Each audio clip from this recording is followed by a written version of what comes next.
আচ্ছা, আজকের এই গভীর আলোচনাটা আমরা শুরু করছি একটা খুব গুরুত্বপূর্ণ প্রশ্ন দিয়ে।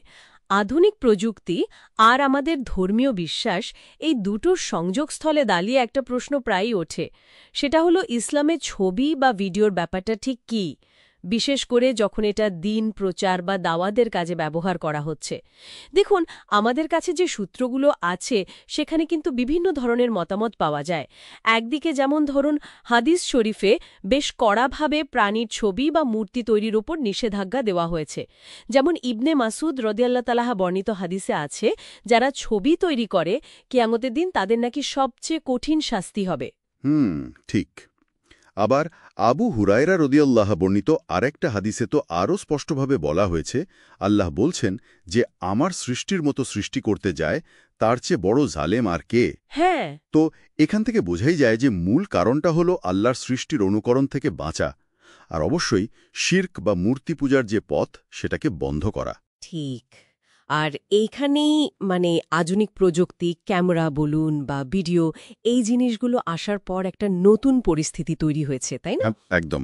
মূল প্রশ্নটা এখন এটাই দাঁড়াচ্ছে যে ক্যামেরা দিয়ে যে ছবি তোলা হয় সেটা কি হাদিসে যেটাকে তসবির বা চিত্রাঙ্কন বলা হয়েছে সেটার আওতায় পড়ে, নাকি এটা অন্য কিছু? অনেকে যেমন বলছেন হাবসুল জিল, মানে প্রতিবিম্ব বা ছায়াটাকে ধরে রাখা। আচ্ছা, হাবসুল জিন। হ্যাঁ, হ্যাঁ। তো এই যে মৌলিক পার্থক্য, এটা কি সৃষ্টি করা নাকি শুধু ধরে রাখা, এর ওপর ভিত্তি করেই কিন্তু আলেমদের মধ্যে বিভিন্ন মত আমরা দেখতে পাই। এটা আসলেই খুব গুরুত্বপূর্ণ একটা পয়েন্ট, কারণ আমরা সূত্রগুলোতে দেখেছিও। যেমন ধরুন, শেখ নাসির উদ্দিন আল আলবানী রহমত এর মতো কিছু বিজ্ঞ আলেম, তারা মনে করেন ক্যামেরার ছবি তো হাতে আঁকার চেয়েও নিখুঁত হয়। হ্যাঁ, আরও জীবন্ত মনে হয়। ঠিক, তাই তাদের মতে এটা আরও কঠোরভাবে নিষিদ্ধ হওয়া উচিত। তাদের যুক্তিটা হলো, ক্যামেরা তো একা চলে না, মানুষই তো চালায়। ইচ্ছাকৃত কাজ। হ্যাঁ, ইচ্ছাকৃত কাজ।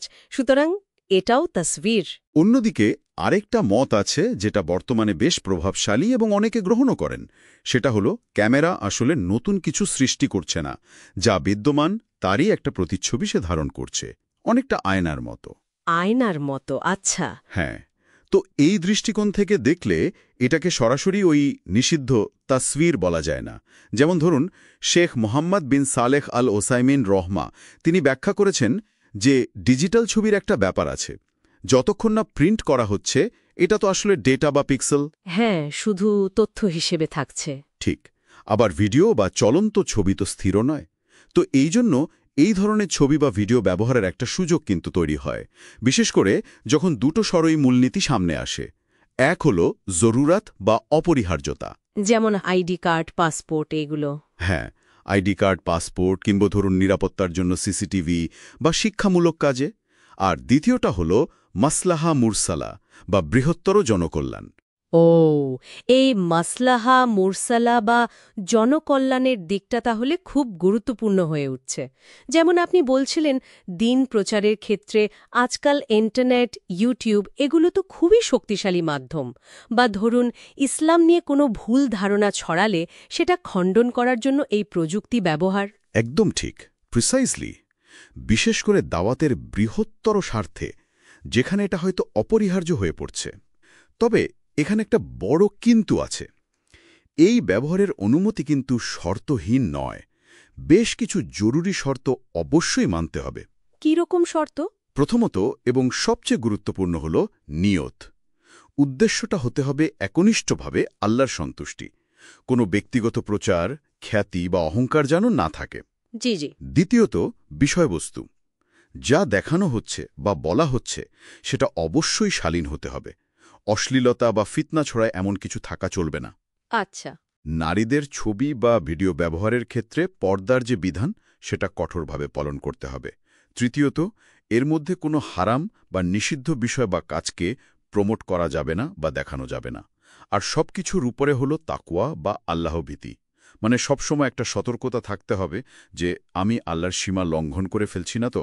হুম, তার মানে পুরো বিষয়টা যদি আমরা একটু গুছিয়ে বলি, তাহলে এমন দাঁড়াচ্ছে যে যদিও প্রাণীর ছবি বা মূর্তি তৈরির ব্যাপারে হাদিসে খুব স্পষ্ট নিষেধাজ্ঞা আছে, হ্যাঁ, সেটা খুবই পরিষ্কার। কিন্তু আধুনিক যে ডিজিটাল ছবি বা ভিডিও, বিশেষ করে যদি সেটা দিন প্রচারের মতো কোনো ভালো বা কল্যাণকর উদ্দেশ্যে ব্যবহার করা হয়, তাহলে অনেক আধুনিক আলেমই কিছু শর্ত সাপেক্ষে এটাকে জায়েজ বা বৈধ মনে করছেন। হ্যাঁ, শর্ত সাপেক্ষে। আর এর ভিত্তিটা হলো ওই যে আপনি বললেন জরুরত বা অপরিহার্যতা, আর মাসলাহা বা জনকল্যাণ, এবং ক্যামেরার কাজটাকে তাসবির বা সৃষ্টি না ভেবে হাফসুল জেল বা প্রতিচ্ছবি ধারণ হিসেবে দেখা। ঠিক, কিন্তু আবারও বলছি, এই বৈধতার সাথে একটা বিরাট দায়িত্ব কিন্তু চলে আসে।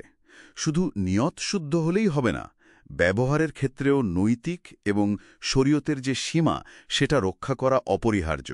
আরেকটা জিনিস খেয়াল রাখা দরকার, অনেক সময় একটা কাজ হয়তো ফিকেহের দিক থেকে জায়েজ, কিন্তু তাকওয়া বা আত্মিক সতর্কতা হয়তো দাবি করে যে সেটা থেকে দূরে থাকা ভালো। আচ্ছা, মানে জায়েজ হলেও তাকওয়ার খাতরে এড়িয়ে যাওয়া। হ্যাঁ, যদি মনে হয় এতে লৌকিকতা আসতে পারে বা অপ্রয়োজনীয়ভাবে নিজের প্রচারে মন চলে যেতে পারে, মানে শরীয়ই বৈধতা আর রুহানি সতর্কতা, এই দুটোর মধ্যে একটা ভারসাম্য রাখাটা খুব জরুরি। আসলেই খুব গভীর একটা আলোচনা হলো। তাহলে এই পুরো আলোচনাটা আমাদের একটা চিন্তার খোরাকও দিয়ে যাচ্ছে। প্রযুক্তি তো থামছে না, প্রতিদিনই বদলাচ্ছে, আরও উন্নত হচ্ছে। ভবিষ্যতে এই সংক্রান্ত বিধানগুলোর প্রয়োগ, ব্যাখ্যা, এগুলো হয়তো আরও নতুন মাত্রা পাবে। তখন আমরা মানে বিশ্বাসীরা কিভাবে এই শক্তিশালী মাধ্যমগুলোকে আল্লাহর সন্তুষ্টির পথে, দিনের খেদমতে আরও দায়িত্বের সাথে ব্যবহার করব, সেটাই হয়তো আমাদের জন্য বড় চ্যালেঞ্জ।